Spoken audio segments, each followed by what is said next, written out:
I've experienced things in my lifetime, and you think that those experiences are easier to translate or to tell, somebody else that has never been through the situation and is probably going to experience it for the first time.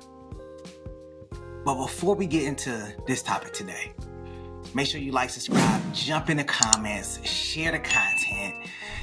So let's go ahead and get into the topic. One of the things that I'm talking about is how to have hard conversation with kids. And you're having a conversation with a precious mind, a very innocent and sensitive mind. And it doesn't get easier depending on the topic. And one of the things that you have to do that I learned is that you have to prepare yourself for this conversation. And in preparation, you have to understand that the things that they see on social media, things that they see online, the things that they see within their own household, that what their families do, or if they have to testify in court, they have to understand the ramifications behind some of those things and some of the actions and inactions that go along with that. And no matter how you look at it, no matter how you break it down, this conversation can either mold them to understand and react and make better decisions in the future, or it doesn't, and it traumatizes them from an early age on.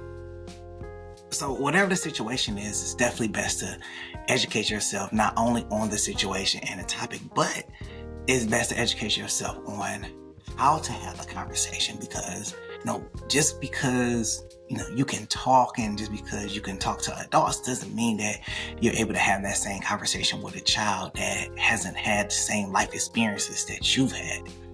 And I've had to have conversations with my son, for example, about why his mother wasn't around and everything. And no, I didn't badmouth her in any way, shape, or form, but one of the things that I did tell him is that, she is trying to get herself together so she could be better in the future for you.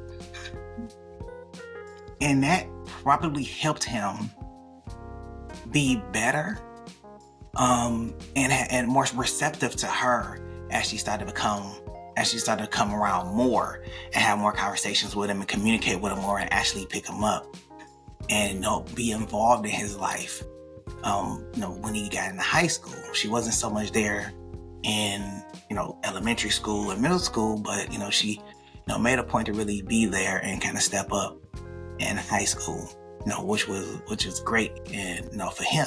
But I always made sure to let him know that she was working on herself, and she wasn't in any kind of situation that was endangering or anything where she was a bad parent. So I want to kind of reinforce like some kind of positive spin on it until he got older, and then I can kind of share with him the full story and kind of go from there.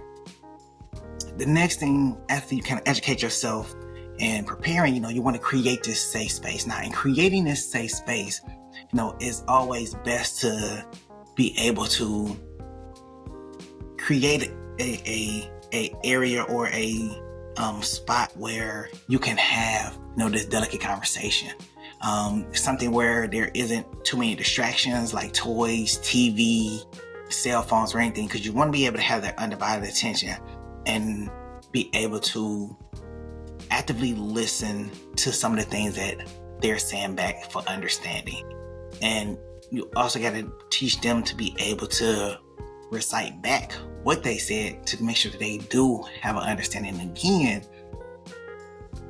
what follows behind that is being open and using simple language. So sometimes you have to use your own experiences, depending on what the situation is, to be able to have that conversation and be able to talk to, young minds, even teenagers. They may understand, but sometimes they may act out, emotionally and everything. So be able to say, listen, I'm trying to tell you XYZ, this situation cause and action, everything. And from that conversation, hey, can you repeat back what your understanding of it is, so we can make sure that we have some level of clarity.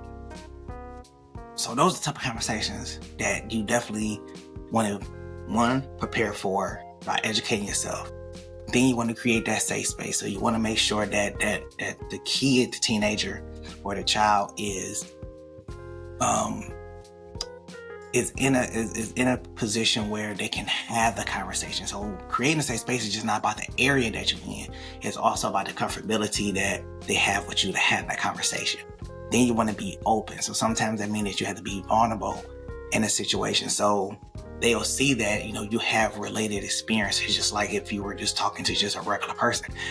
Then you also want to use simple language. So using simple language with kids creates that understanding, creates that that level of trust, because you're not talking over the head. I knew one guy that used to use a lot of big words. I mean, his sentence can have 11 words in them, and about 8 of them are going to be big words. And honestly, I didn't know what the hell he was talking about half the time. And then he would tell me he would talk to other people like this, and I'm like, but nobody understands what you're saying with the language, with the words that you're using. You're trying to sound educated, but you come off as just sounding stupid. Like, nobody talks like this on an everyday basis. But he did it, which made it difficult for people to actually understand what he was saying, because he didn't use simple language.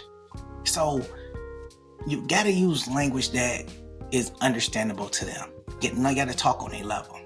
Now, you have to be honest. Now, I would say no sugarcoating, but sometimes you gotta kind of sugarcoat it. Just a light dusting of sugar, just so they will be able to understand the situation at hand. They don't, so they'll be able to grasp it a little better. And I mean, you may want to use like toys, examples, and everything like that, just to try to get the point across. I've had to have conversations with my son about racism, because he never experienced racism in its fullest nature. He didn't have to experience, poverty or any of those things. But I had those conversations with him about it, so he could understand that, everybody comes from different walks of life. And you're going to be in situations that you can't control. People are going to see you a particular way that you can't control that either, because of the background that they come from. So they're going to be people that may be racist against you. It may be your own people that's racist against you. You really just don't know. So you want to be kind of mindful of the people that you bring in your circle. You want to be kind of, cautious of the people that you talk to and some of the things that you share with them, because everybody is not your friend.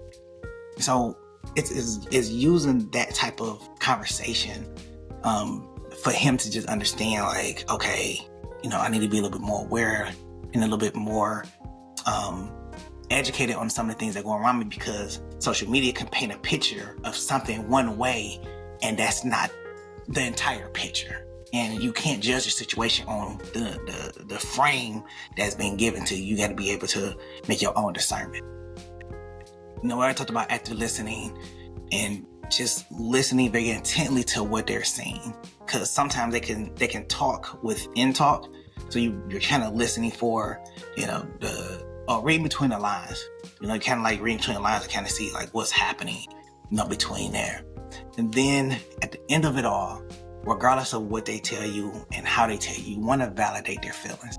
And this is probably one of the most essential parts of communication, is validating the other person's feelings. Because if you don't validate their feelings, what happens is that, they don't feel accepted. They don't feel heard. They don't feel appreciated. So it's validating another person's feelings so that they feel like they're being heard. And that goes for any and everything, especially kids. And that's what will create that safe space. That's what's going to create that trust. That's what's going to create that bond and really grow and increase the relationship. So you want to make sure that you're able to do all those things and be knit tight with it. So just to kind of go over, when we talk about this preparation, you want to prepare for the conversation with educating yourself. Then you want to make sure that you create a safe space for the conversation to happen in. You want to be open. Use simple language, okay? Be honest. You can go with no sugarcoating, but then you may want to throw a light dust in the sugarcoating depending on the age they are, okay? Then you want to make sure that you actively listen to what they say back and hopefully you just tell them, like, what do you understand from the conversation that we've had? So repeat it back to me so I can make sure you have that understanding. Then at the end of it all, you want to validate their feelings. So you want to make sure you let them know that, hey, your feelings are valid. Don't discount your feelings. Don't let anybody else discount your feelings. Your feelings are valid and you have a right to feel the way that you feel. Let me know in the comments what you think about how to talk to them, how to have these difficult conversations about hard topics, because in the coming future you're going to have these conversations, especially if you're part of the minority group, because you don't know what's coming next. We got a whole lifetime that we have to deal with the future, and we just don't know what's going to come. We don't know if another pandemic is coming. We don't know if Civil War is coming. We don't know if World War III is coming. We don't know what's coming, but to be able to have those conversations from a historical standpoint and have those conversations from a present standpoint will give rise to more information and more knowledgeable generation. Hey, I'll catch you on the next go around. Peace.